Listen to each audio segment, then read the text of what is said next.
Será que nós estamos diante do novo maior charlatanismo na medicina, que é o uso de cannabis medicinal? Ou será que existem evidências que estão realmente nos levando para um caminho seguro e ético da prescrição de cannabis medicinal?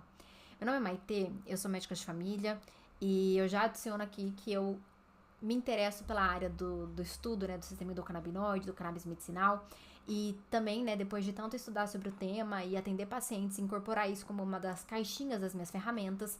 Eu sou professora, sou docente do tema e coordeno uma pós-graduação lato sensu sobre o assunto, uma das primeiras e únicas que são credenciadas pelo Ministério da Educação. Tô contando tudo isso para vocês verem como eu levo sério essa questão acadêmica. E hoje, né, eu sou professora, né, trabalho com coordenação de produto de educação médica, atendo pacientes, mas eu também já fui professora de medicina baseada em evidências e eu sou muito chata e muito crítica quando eu vejo, enfim, quando eu me deparo com uma evidência científica, eu tenho bastante, assim, aquela pessoa crica, chata, entendeu? Eu olho para aquilo e fico questionando cadê o defeito dos artigos, sabe? E lógico que tem muitos que a gente tem muitos problemas, mas talvez o cannabis medicinal seja um campo diferente de charlatanismos como hidrocolonterapia, né, que acarretam muitos riscos, soloterapia, que tem se tornado algo muito disseminado aí entre profissionais não especializados, e aí a terapia nutricional injetável para pacientes que realmente têm grandes deficiências, enfim, tem sido deixado de lado, né, para trazer para o ganho de dinheiro em soroterapia de pacientes que não precisam disso. Pelo menos é a minha opinião crítica sobre o assunto. Se você trabalha com isso, tá tudo bem,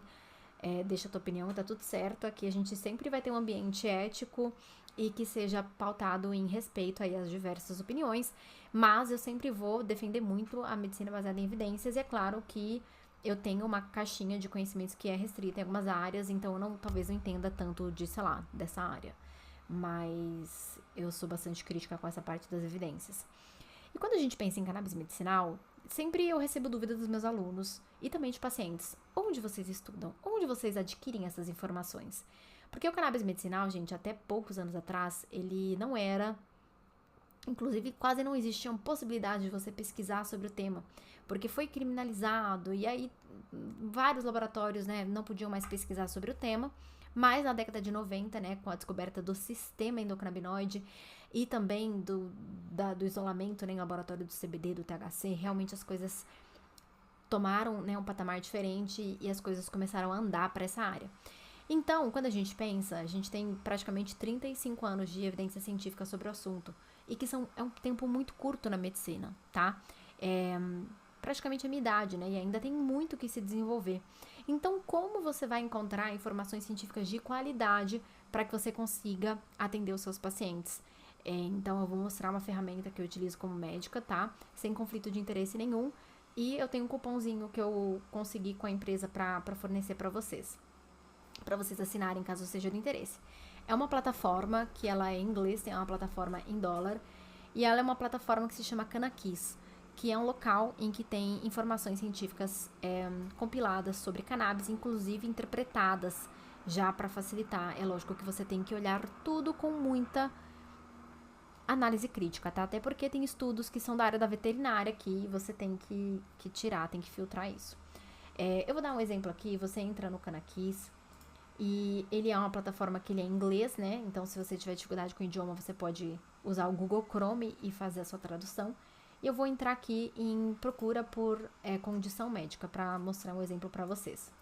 Eu vou abrir aqui um dos problemas com que eu mais trabalho, que é a ansiedade. Eu tô sem óculos, eu tô com dificuldade de enxergar aqui. Anxiety.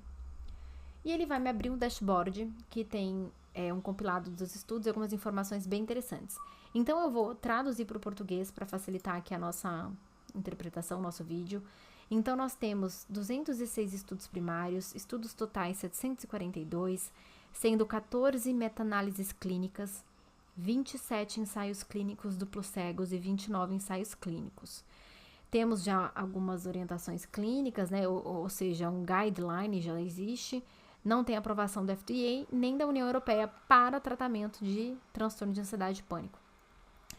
E aqui que é muito interessante, né, essa parte em que a gente coloca a relação, né, do THC e do CBD, que é o quimiotipo que a gente usa, e a gente vê que foi estudado mais com predominâncias de CBD, que é inclusive o que a gente mais utiliza para ansiedade. Aqui tem algumas sinopses, né, das pesquisas que existem, que é bem legal, bem interessante. E aqui, gente, a gente tem para algumas doenças alguns algoritmos. Mas o que eu quero mostrar para vocês é que se você é chato como eu e tem muita preocupação com o que você lê, primeiro, né, aqui a gente pode ver que, eu vou tentar dar um zoom, aqui a gente consegue clicar e ver a evidência, né, de cada citação que tem nesse resumo. E aqui a gente tem os estudos, né? Então, cannabis afeta depressão, ansiedade, estresse em pessoas com câncer, uma revisão sistemática e meta-análise de estudos de intervenção, uso de cannabis em adolescentes e sintomas de transtorno de ansiedade, uma revisão, impacto do placebo, vamos abrir um aqui pra gente ver. Revisão dos ensaios clínicos que exploram os possíveis efeitos ansiolíticos do canabidiol, vou abrir esse. Aqui ele tem o que é o estudo, né? Foi uma clinical meta-análise. E olha que maravilha, né? Aqui o resultado, só porque eu peguei isso pra mostrar pra vocês, mas foi inconclusivo. Mas olha que interessante isso, né? E aqui você pode abrir, né? É um Open Access do Journal of Cannabis Research. E se você também tem dificuldade com inglês, vem aqui traduzir para português. Mas é um artigo que foi em 2024. E é legal porque, tá vendo que ele é um estudo inconclusivo? Eu sou curiosa, eu iria entender por que ele foi inconclusivo. Mas tem aqui os estudos, né, as evidências, e você pode, nesse Canakis aqui, procurar, enfim, vários problemas de saúde que você tem aí curiosidade e interesse de ter mais informações. Vamos voltar aqui, vamos ver um outro exemplo de doença. Tá bem com zoom, não sei se vai ficar ruim pra vocês. Vamos para epilepsia, que é uma doença que a gente tem mais evidências ainda, que é uma coisa um pouco mais segura. Epilepsia, pronto. Inclusive já tem aprovação em mais lugares, né? Então, a epilepsia, a gente já tem guia clínico, né? Já tem FDA, União Europeia ainda não. Uma concordância muito grande entre os estudos, geralmente também mais CBD do que THC nos estudos. Aqui um resumo e aqui os estudos primários, né? Um exemplo aqui para vocês. E vamos também ver, por exemplo, epilepsia, doença de Dravet, síndrome de Dravet. Aqui a gente já tem aprovação tanto do FDA quanto da União Europeia, que é uma doença, eu não trabalho, tá, com esse tipo de problema de saúde, geralmente é um neurologista especializado nessa área, mas é um tipo de epilepsia refratária e o cannabis medicinal foi bem interessante para tratamento dessas doenças. Então, assim, moral da história, né? O Canakis pode ser uma forma interessante de você estudar, de você adquirir mais conhecimento sobre esse assunto, se você gosta, mas lembre sempre de ser bem crítico na hora de ler.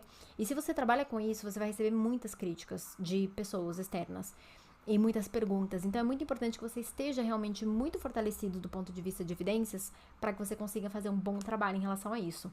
Então, espero ter ajudado. Tem o link com o meu cupom do Canakis. Esse vídeo não tem nenhum conflito de interesse, não é publi, não é nada. Realmente eu tô botando aqui minha opinião. E tenho nesse cupom porque eu tenho muitos alunos nessa área. Então, espero que vocês gostem. E qualquer dúvida, deixem aqui no seu comentário. E tem mais conteúdos aqui no canal sobre cannabis medicinal. E eu pretendo trazer mais se você gostar desse vídeo.